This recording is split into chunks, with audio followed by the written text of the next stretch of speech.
When most people think of a fire department and firefighters, they think of firefighters rushing into burning buildings or fighting a raging forest fire. But the reality is much more nuanced than that. In fact, the majority of responses by the fire department have nothing to do with fires at all. So what is the actual role of a fire and rescue service? Well, in this episode, I'm talking to Stefan Myers, the Public Affairs Manager for Tualatin Valley Fire and Rescue.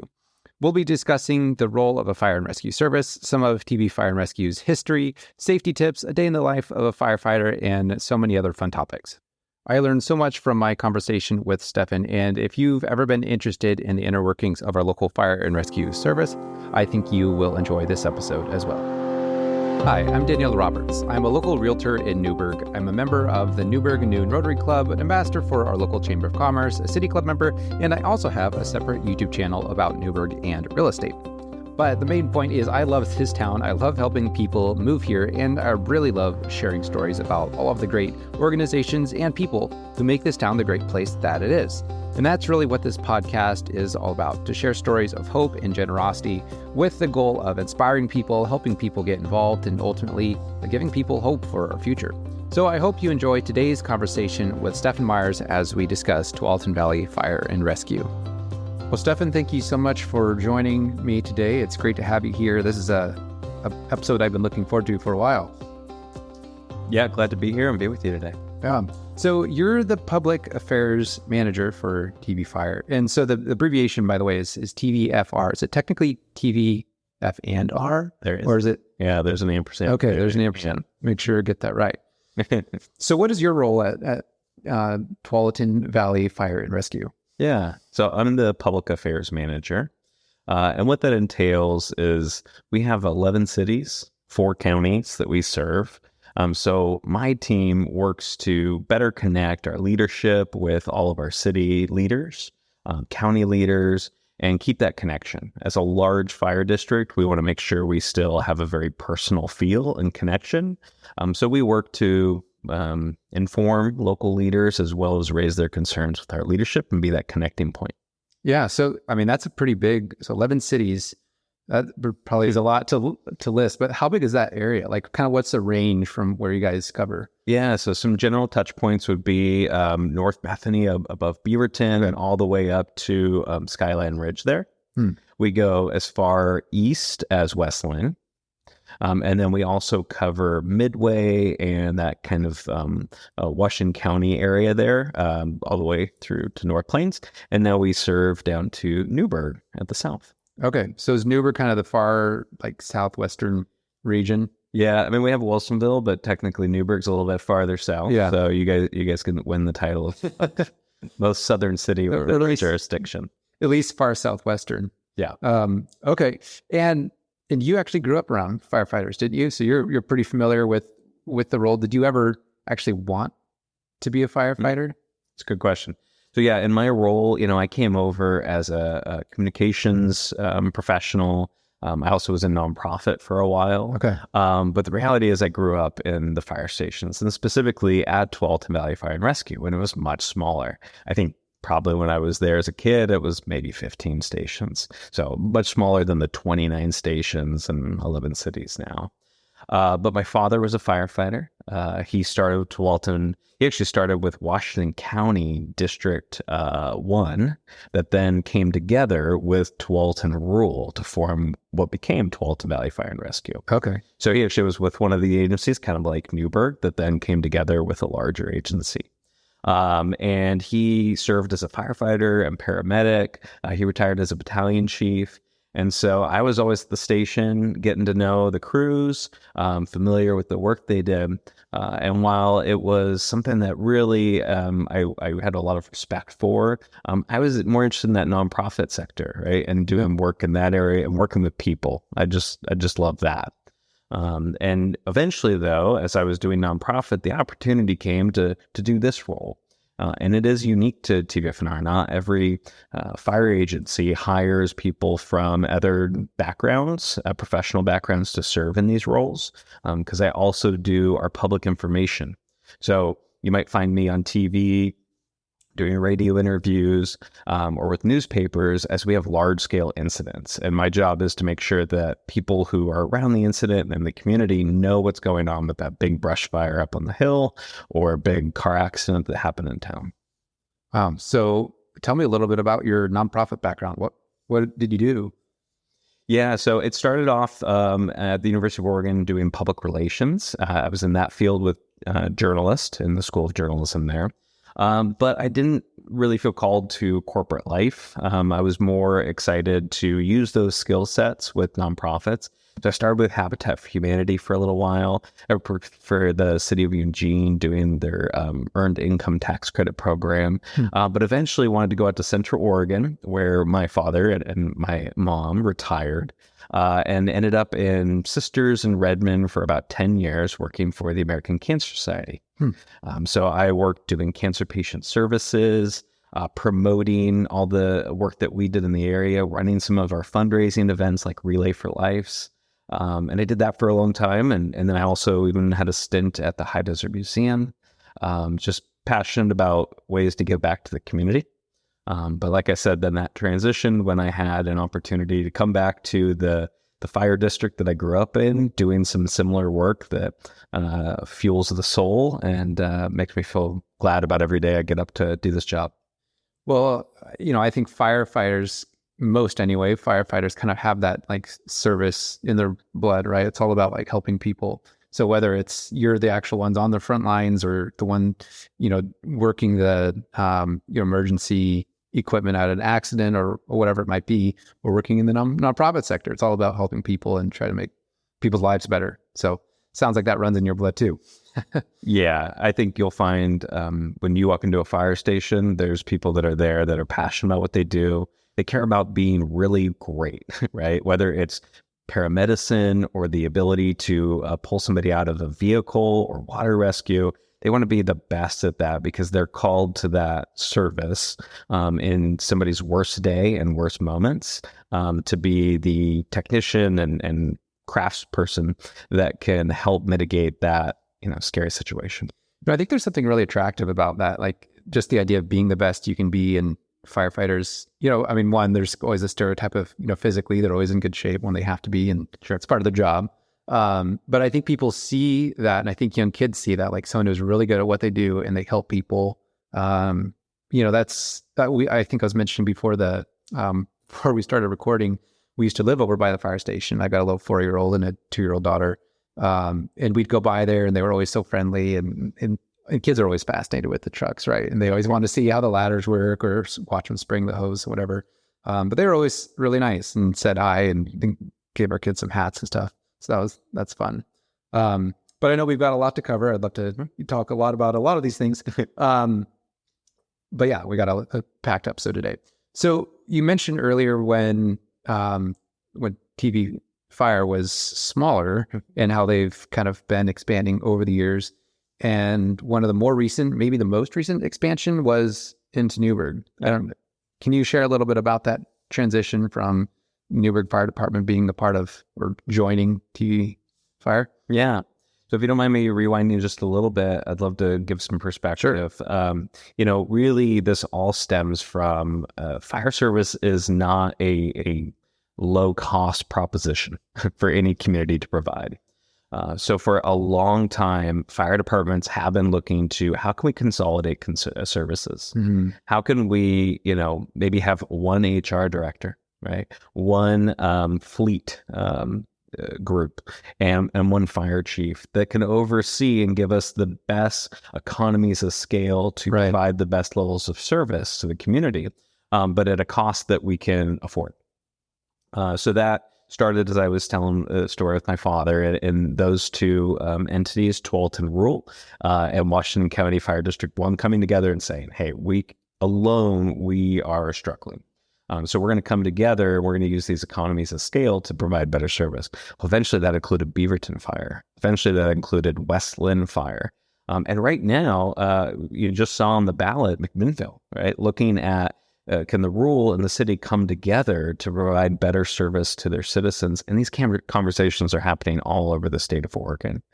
So it's consolidation to then leverage economies of scale to improve resources and emergency response. So with all that context, Newberg Fire was going through challenges they had a wonderful volunteer program. One of the top levels of, in fact, we were hiring some of the volunteers coming out of Newberg. They were just extremely proficient, well-trained, and excellent individuals. At the same time, those numbers are dropping. Volunteering for the fire service is very different today than it was back then. How so? Yeah, back then, for a long time, it was people had a little bit more time and availability. And what we find is the idea of pulling a 24-hour shift, leaving your family and sleeping over at the station isn't the same prospect it was before. People are busy, you have dual income homes, priorities are different. And so volunteer levels have been going down across the entire United States for at least the last 20 years. That's what Newberg was experiencing. At the same time, their call volume was dramatically going up and up year over year. So they were getting to the point that they would have to completely close down a station at night. They were getting to the point when they only had 2 people on a fire engine. And what it means when you arrive at a fire with 2 people is you can't go inside, even if you're ready to go interior, because you have to have 2 outside and 2 inside for safety of the firefighters. So they were in really challenging circumstances. So then their leadership and the city of Newberg approached Tualatin Valley Fire and Rescue and said, hey, can we look at, consolidation? Can we look at annexation to come together with TVF&R to better provide service in our area? So there was a contract that was put in place temporarily. We like to joke that it's kind of dating phase, see if it's a good fit. Right? We want to make sure that politically it makes sense. Financially, it makes sense. And operationally, most importantly, it makes sense. So we went through a 2-year period to feel that out and see if it was. And then, it did make a lot of sense. And that's when it went forth and was a vote of the people. And that's where rural, so there was a Newberg rural fire district, and then there was also the city of Newberg. And both entities had to vote to decide to go into this through their elected leaders, but then as a vote of the people. And that was successful to a good tune. I can't remember the exact numbers, but they were really positive. But at the same time, especially as somebody who worked in community events and working with the public, it's not lost on us. That was a fire department that had a long history. When we entered into those conversations, 135 years of Newberg Fire. Wow. So they were really proud of who they were and what they had done. So we've really tried to honor both the events that they've done in the past, because they were really great at connecting with their community, whether it was going to the Old Fashioned Festival or whether it was the Toy and Joy program.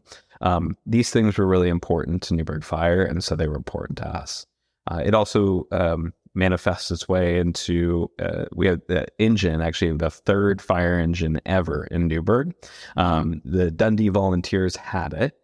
We were able to work with our volunteer association and acquire it, and we were able to restore it. So now it goes in the parade and it goes down to the events, again, trying to honor that history and legacy of Newberg Fire. So from 135 years ago, the 3rd engine they had. So how old is that engine? It's pretty old. I can't remember the exact year on it. And then the Austin family actually has, I think it's number 4. So it's nice to know that some of that history is preserved, because that was another piece of Newberg Fire, is they really respected and honored all those that came before and everything that led to the fire department they were at that day. One of the other things I love, you just talked about community involvement, is like at Christmas time, putting up helping put up the lights and stuff. So how does that work? Yeah. So, there is a ton of events that we do, again, honoring that tradition. One of them is putting lights up around town. We work with the city of Newberg. So shout out to Public Works, because they are a big supporter with us, and our volunteers. So the Tualatin Valley Fire Volunteer Association gets really involved with this. And we go around town and put up all the lights and decorations, and then decorate the main tree down at the cultural center. We do that every year, and then also take them down in January.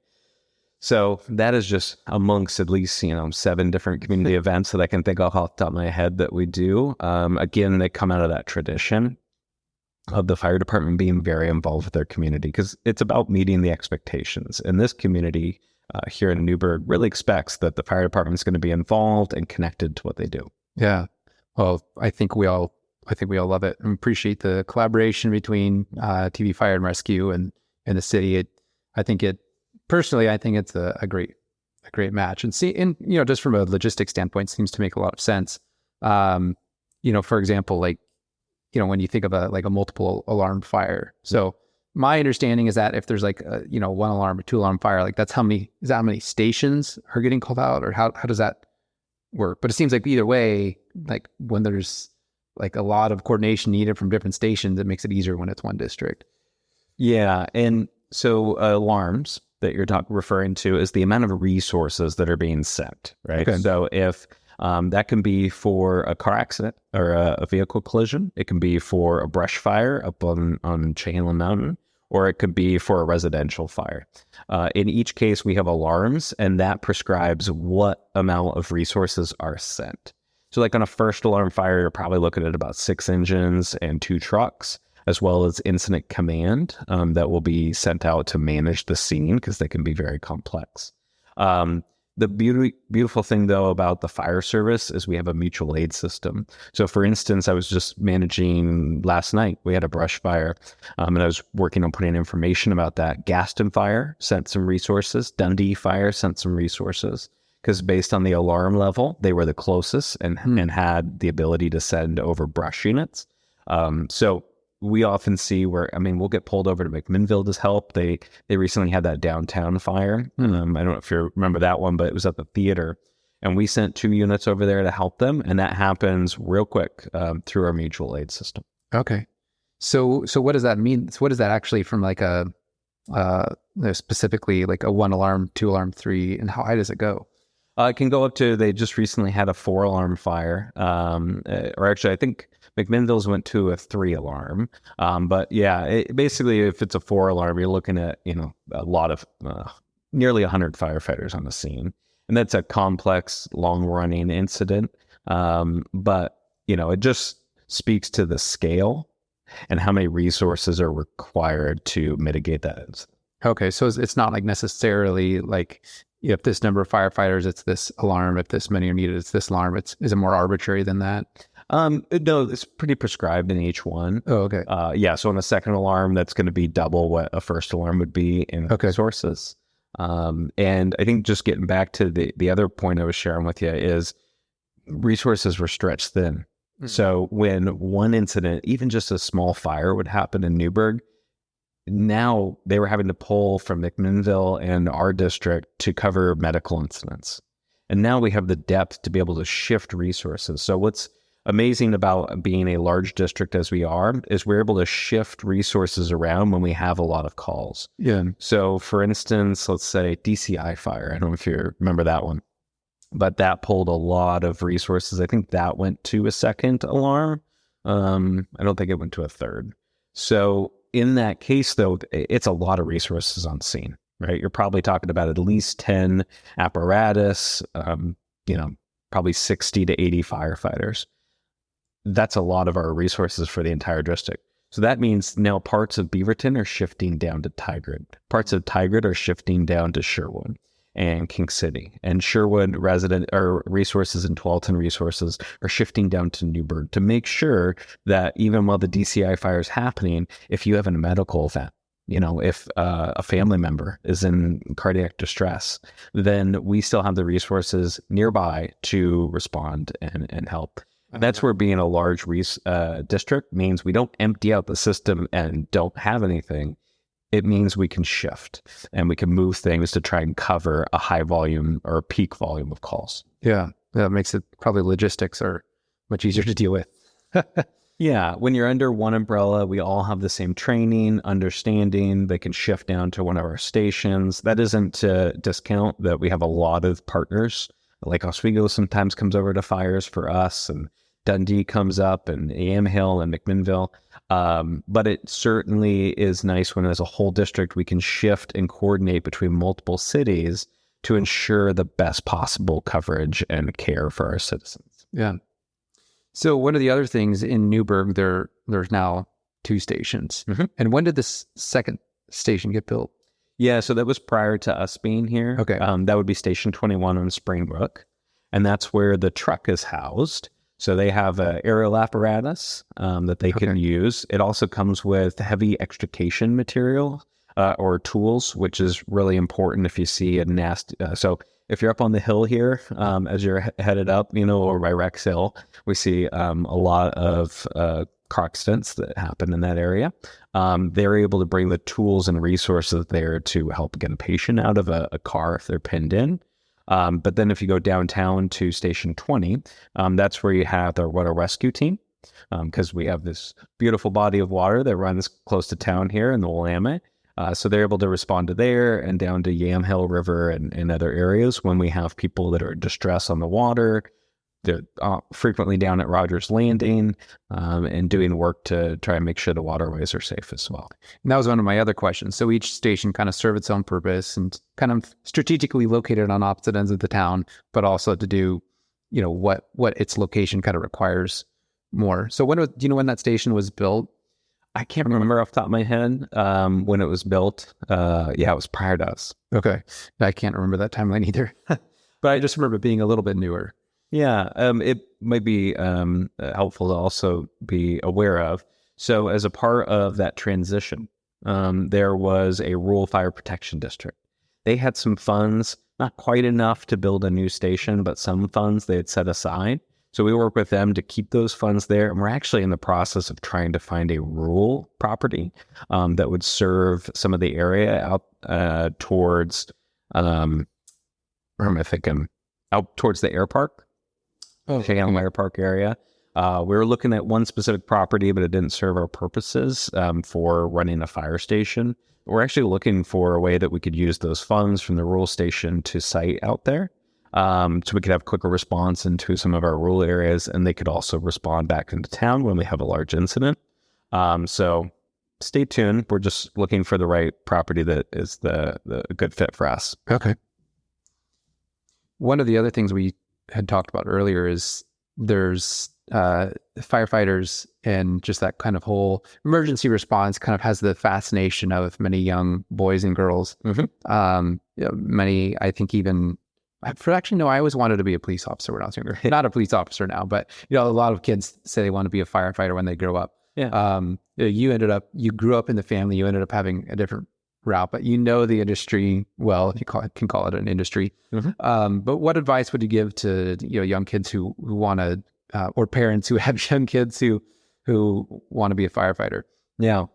So the first thing we recommend for anybody that's interested is looking to get your EMT, emergency medical technician. The reality is we're talking about a lot of fires and things, but 7 out of 10 calls for us are medical in nature. So as our population and demographics have aged, the calls that we're seeing are, strokes, their falls, their cardiac or heart issues. We're seeing a lot more medical needs within our community. So getting your EMT can help prepare you in having the skill set as a firefighter that you're going to be using quite often. Secondly is getting experience. And so just start with reaching out to your local fire department and asking if you can stop by the station, talk with another firefighter about their experience and career to make sure it's the right fit for you. Maybe see if you can schedule a ride along to ride along for a couple hours. And then there's volunteering, there's internship programs and opportunities for you to get your hands-on experience and see if it's the right career path for you. And I think that's a really great idea. I mean, obviously it's a great idea, but just because I think, like you said, 7 out of 10 calls are medical, right? So if in the storybooks and everything, it's always this big fire, you're climbing up the ladder, it seems really grand and exciting, but the reality is that's probably a small minority of what a firefighter actually does. So I guess, what would you say the normal like day looks like in a firefighter's life, or at least on a shift. Yeah. So firefighters within Tualatin Valley Fire and Rescue work a 24-hour shift, and then they're off for 48 hours. So one day, off for 2 days. That shift starts at 7 a.m. So 7 a.m. is going to be that shift change. So there's a transition of a crew coming off and a crew coming on.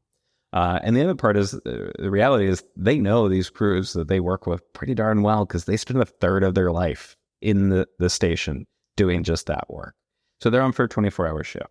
Once they start their day, that's usually going to be acclimation and briefing. So finding out what the plan is for the day, maybe what are wind conditions, what are weather patterns that are going on, what are some potential calls they might see. Maybe it's really hot. So, hey, let's be checking our kits and making sure we're prepared for any heat emergencies. Depending on the day of the week, it also might include rig checks. Making sure all the apparatus are working well.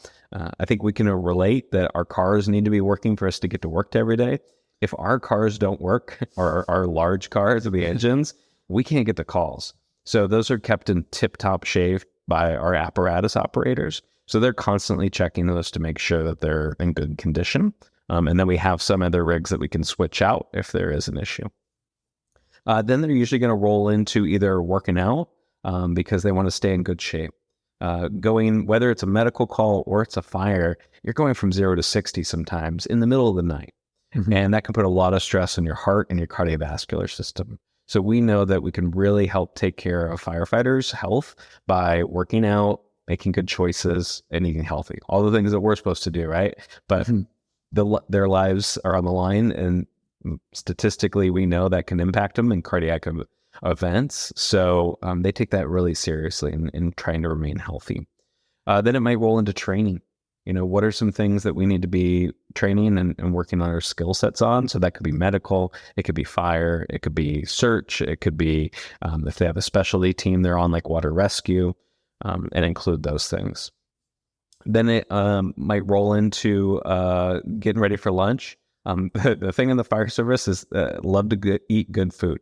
We've got some amazing cooks, and it is a quick and easy way to win over friends at the fire station if you can cook. And so they actually pay for their own meals when they're on duty, and each station works that out and having funds to help pay for their daily food. So they go out shopping, which is why you see them out there spending their own money, and then they get back and make their meal for the day. And by that time, they're probably running calls and have been busy. And then that rolls into the afternoon where it starts to pick up. We know statistically that's when calls start to rise. And so, that rolls into emergency response for most of the rest of the day. Yeah, I'm sure it's important for them to be staying in good shape and keeping themselves alert and everything on those 48-hour off shifts too. Absolutely. I mean, I think one thing we take for granted is firefighters have to be getting up in the middle of the night for calls, right? So it can really throw off sleep patterns, and that can be a really challenge for health. So we try to really take it seriously and getting rest, taking care of our crews, especially on some of these hot days that we're going to see this summer. Yeah, especially next week. I guess by the time this is filmed or released, next week's going to be, it'll be a hot week. Yep. We don't handle the 90s very well here in Newberg. No. Well, and as we heat up right off the bat, our bodies acclimate. So we see a huge uptick in calls on these first bursts of heat, because it just takes at least 3 days for the body to acclimate to heat. Okay.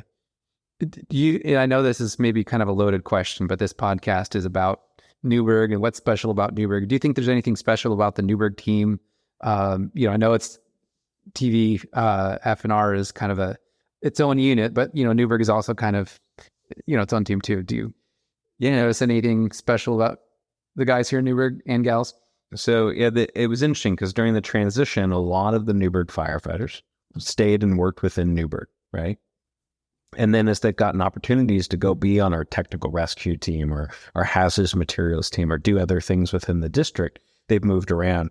But what you'll find is actually our downtown station, a lot of those individuals actually are Newberg firefighters that are here, and they really care about their community. Fun one they were just doing was, I think they were at Chehalis Valley Middle School, doing the mud run out there. And we've done that for a long time previous. And they love getting out there to connect with the community and fill a big mud pit and help the kids have a great day. So you'll just find that, it shouldn't be a surprise, but it's still wonderful to see that they care about their community in such small ways and want to be out there and connecting with them as much as possible. I think you also find here we have at least 3 medic units. So what's special in Newberg is they run a lot of medical calls. We're in charge of transporting individuals from an emergency to hospitals. In other counties, there's a private provider, but Yamhill County has a fire department-centric system.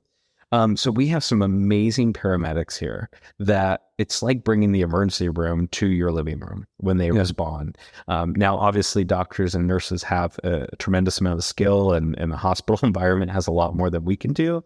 But what they can bring to your living room on a cardiac arrest call or a stroke call to help your loved ones is incredible, and they take that really seriously. You'll go in there and they're sitting with our medical director, breaking down calls to try and be the best they can at saving lives. And actually, we just recently had a statistic that if you have a cardiac arrest within our jurisdiction, your chance of survival is around 42%. So we're nearing about a 50-50 chance of survival. That's huge because nationally, it's closer to like 15%. Oh, wow. So that makes a huge difference for feeling safe in our communities. And it's a testament to just how proficient but yet professional our crews are and wanting to be really great at responding to calls that are life-threatening like that. Yeah.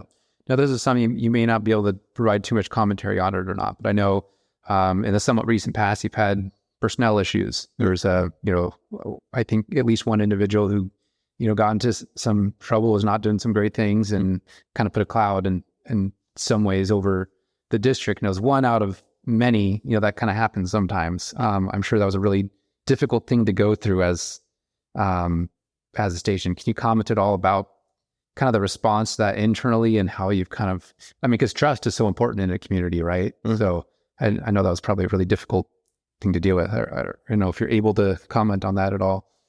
Yeah. So I think what I would say is that with, spending a third of your life with your crew, it is like a fire family. And not everybody's going to get along and have the same views as each other.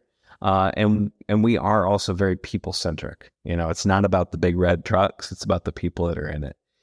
So we take it very seriously in making sure that the individuals of our group reflect the expectations of our community. They're in a very important position within our communities in which you have to trust them with your lives. And so we do take those seriously whenever there's a situation that comes up. But it also then hits internally as people are close, and you want the best for people, even if you don't always agree with everything they do. So similar to families, it's about still having a common bond of what's important and we're focused on. But yeah, those situations can be challenging. Yeah. And I know I hadn't even thought about that until now as you're sharing just how special the team is here. I just know it's, I'm sure it is like a family, and tough when you see family members that make poor choices. But, I've always appreciated, like I said, how, everyone I've ever come into contact at the district has always been extremely friendly and helpful. And, I think has a really good heart. Which is just important for the community to know that, despite what an individual might do, it does not reflect on the overall brand, so to speak. Sure.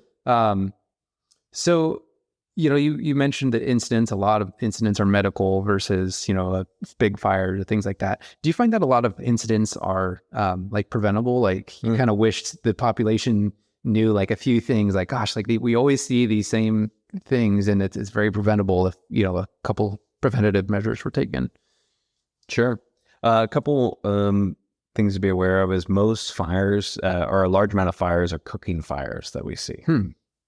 And so that can be both making good choices in staying attended to your cooking.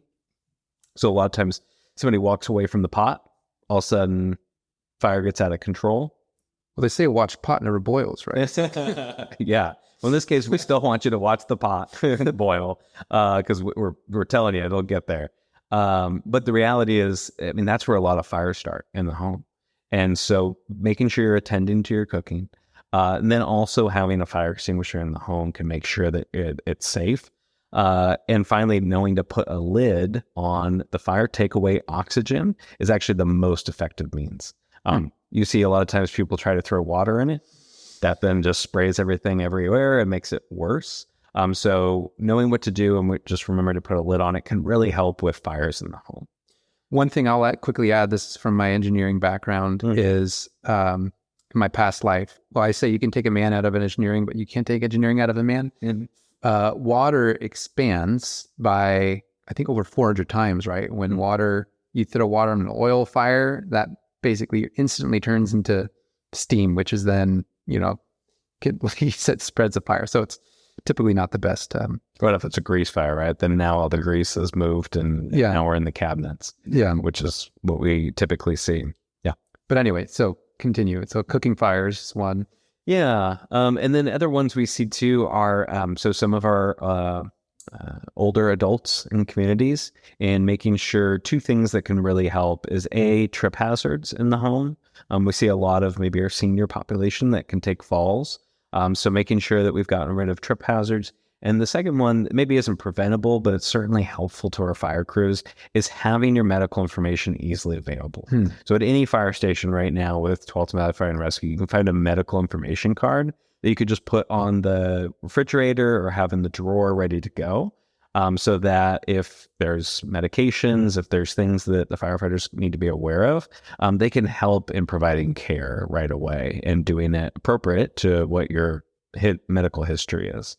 Also, if you have an older individual that has a DNR or a do not resuscitate, that can also be really important to us. And especially with the care homes that we see, and we have quite a few here in Newberg, those are ways that we can be really well informed when responding to those areas. So if you have a loved one that is in one of the care facilities, making sure that they don't have any trip hazards, their information's well available, could really help fire crews.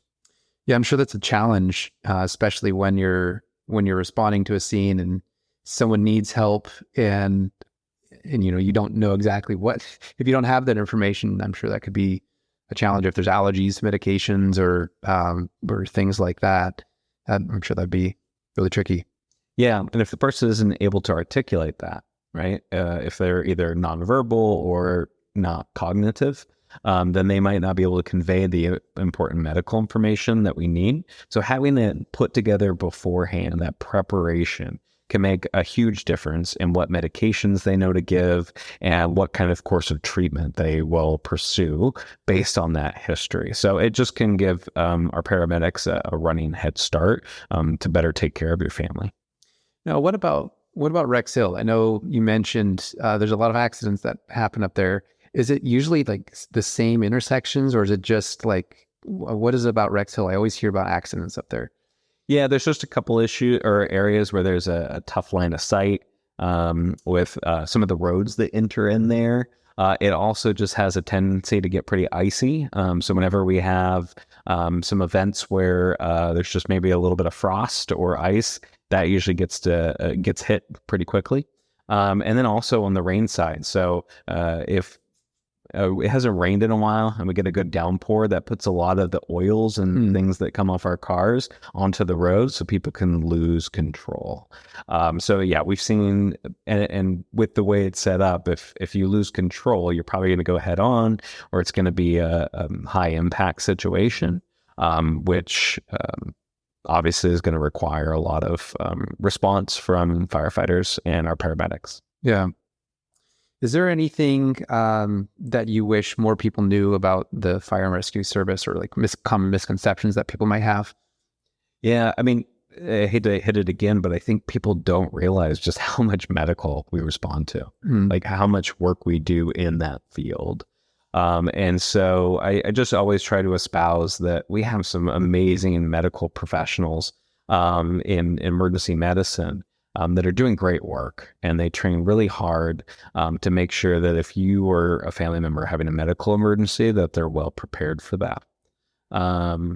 Yeah, I think that's the main one is, and we've even done surveys of our community, and the awareness that we do emergency medical work is near like 60%. Oh. So there's a real lack of awareness because everybody thinks of the movies, right? Like, oh, Backdraft and Chicago Fire are my references, and I don't realize that actually a lot of times it's going into somebody's home who's having trouble breathing, who's maybe having a stroke, who has fallen and maybe had an impact injury. Yeah.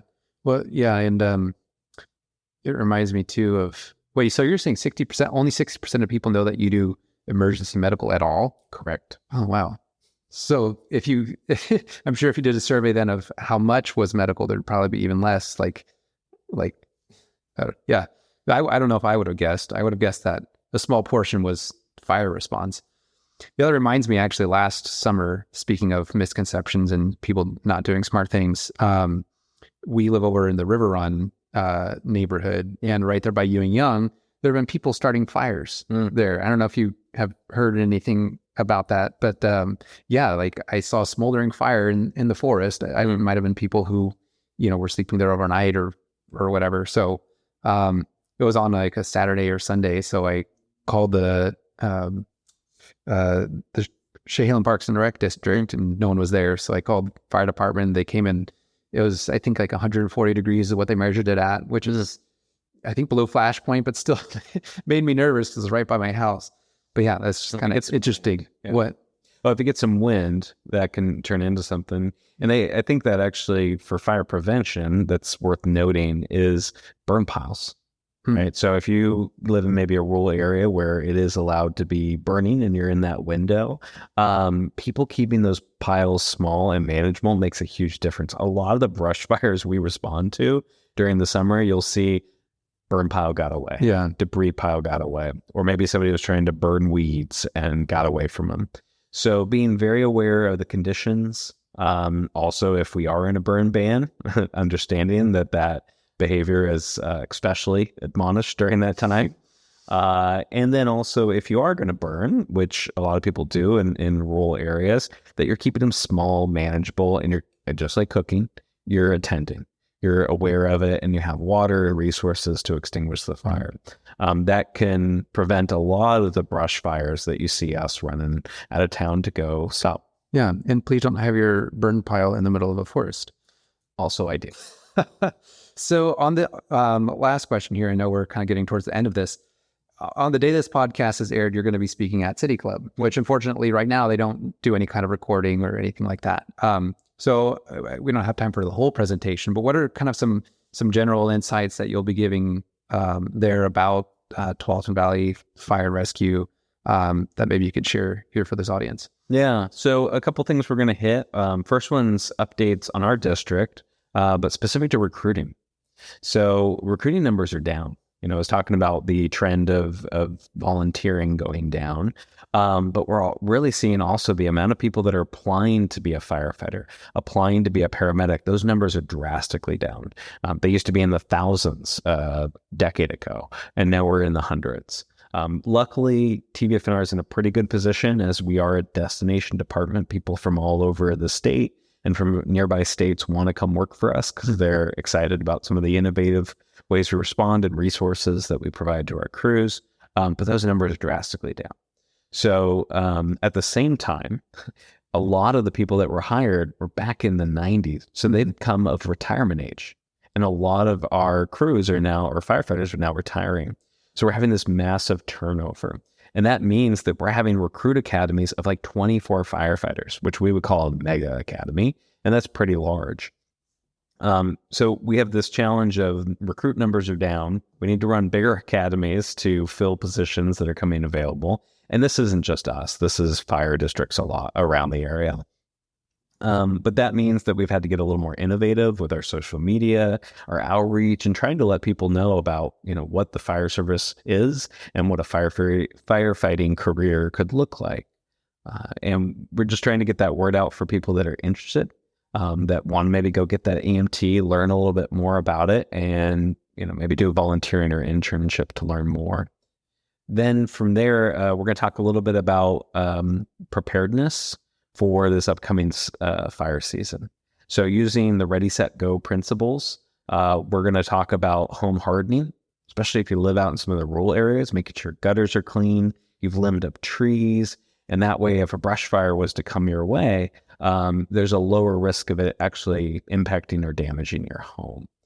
So we want people to be aware of that, in addition to having a go bag, being aware of alerts and information that might come out. I mean, in 2020, we had the Chehalem Valley or Chehalem Mountain Bald Peak fire. It was huge, and it was the largest wildfire we've had within our district. It ended up being about 700, 800 acres.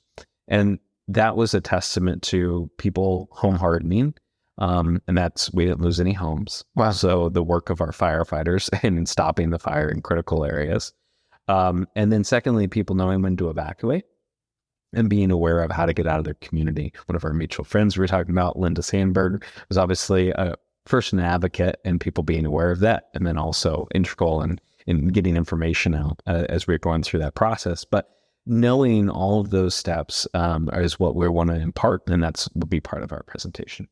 And the ready, set, go basically just means if a fire's close-ish, you should be ready. If it's a little bit closer, then you need to be set, have all your things ready. And then there's a certain point where it's just time to get out, correct? Yeah.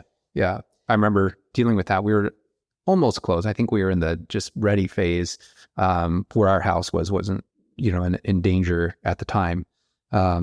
Still very, very scary. It is. Yeah. And ready, what we impart, and this is a statewide program, ready is also that preventative stuff. You're asking about prevention, opportunities. And that's where the home hardening and, moving your firewood pile away from your home, all these things you can do in advance will better prepare you for the situation that might occur. Yeah.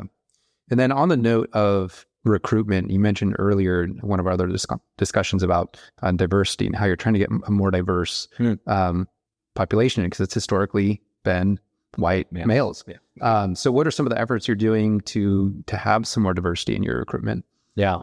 So a couple things that we've been doing is, first, we have partnered with Portland Fire in running a Portland Metro Fire Camp.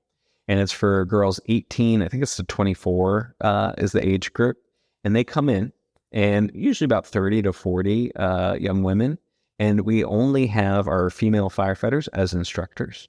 And they get a multi-day experience of rappelling off of buildings, running fire engines, pulling hose, doing emergency medical, and getting experience to build confidence and awareness of their capabilities and exposure to the job, but also inspire them that this career is a possibility for them. And so we know that's been a really impactful program in trying to balance out gender equity within the fire service. We also then, on the other side, have really tried to reach out more to our non-English speaking communities, and also our firefighters of color have taken it really upon themselves and done the great work of reaching out and being a part of our outreach effort, so that young individuals that identify with them can see themselves as potential firefighters. We often, by seeing, look, somebody that looks like me is out there doing that work, now opens up that door that could be a possibility. So we really are trying to make sure that we're available, but also doing that proactive outreach to represent the communities that we serve. Yeah, that's awesome. Did we already talk about the community activities and different classes that you have? I don't know if we talked about that yet, specifically. Yeah, I mean, I could tell you about some of the community events that we have. Yeah. So, we were talking a little bit about, we have an open house, and we try to do those regularly, where the community is welcome to come in and come down to the station. This year, we're going to be at Station 20 downtown. We want people to come in and see the apparatus, see what a station looks like, meet some of the firefighters. Police is already going to be there as well, and I think they're going to bring the K9 unit, so police and fire do get along sometimes. And we just enjoy inviting the community to be a part of that. We go to the Old Fashioned Festival, and we have all of our antique apparatus come out there, and they actually come from all around the region. And so on Sunday, they gather around at the field, there. I'm trying to remember the field off Blaine there. It's over by the Ewing Young Elementary School. I don't know the name of the field. I know it's eluding me, but we go and park around the track there. And so you can come out and see some of the antique apparatus. The kids love running around and checking it out. And we usually do our junior firefighter challenge course out there as well. We do a golf scramble. That's for our Toy Enjoy program. So it's how we raise some of our funds. So if you're a golfer and you want to come support kids getting toys and during the holidays, we have that event going on. And then Toy Enjoy itself is a great program. People can donate new toys down to us, as a part of us making sure that toys go out to kids throughout the area. And last year we served, I think it was roughly about 220 or 230 families here in Newberg in delivering or providing them toys to make sure kids had toys under the Christmas tree. Come on. And that was a program that was started back in 1929 by a firefighter who actually just used to fix old toys for kids in his garage. And then it kept evolving into now us, delivering boxes of toys to families. Oh, wow. That's awesome. The other two are we do an Easter egg hunt every year at Jaquith Park, and then a pancake breakfast. It's been on hold for a couple of years with COVID, but next year we're hoping to, in 2024, we usually do that in May, and we'd be looking forward to doing that again because we love bringing people into the station and getting to have, break bread and have some fellowship with our community. Yeah.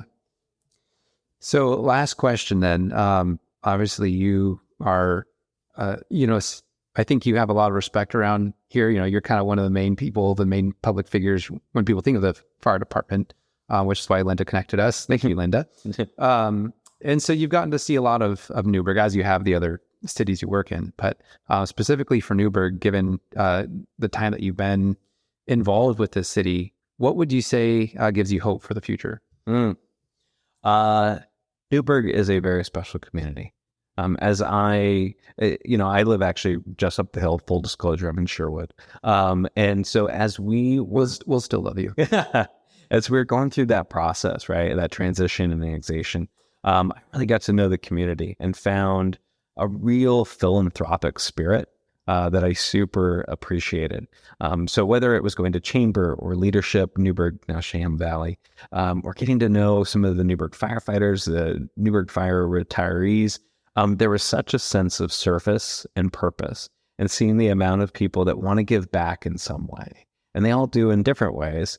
But it was so heartening to see the amount of, especially young people, that I'd really see wanting to get involved with their community and give back. And that felt like a real special thing.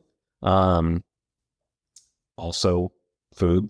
I said fire service were into food, but I love the food and everything restaurant and places that you have we have in Newberg. It's, yeah. Well, thank you. No, I've always philanthropic and food. Sorry, the two things that go together, right? Maybe I should say the giving town and I don't know how to type food into that, but well, no, thank you for your time today, Stefan. It's been great getting to talk to you and learn more about the TVF&R. I always got to get those names right. TVF&R. You got it down. It's been great to learn more about it, and I appreciate all that you do. I appreciate all the firefighters and EMT workers do. Obviously, we could not function very well as a town without you all. So thank you very much. Yeah, happy to be here.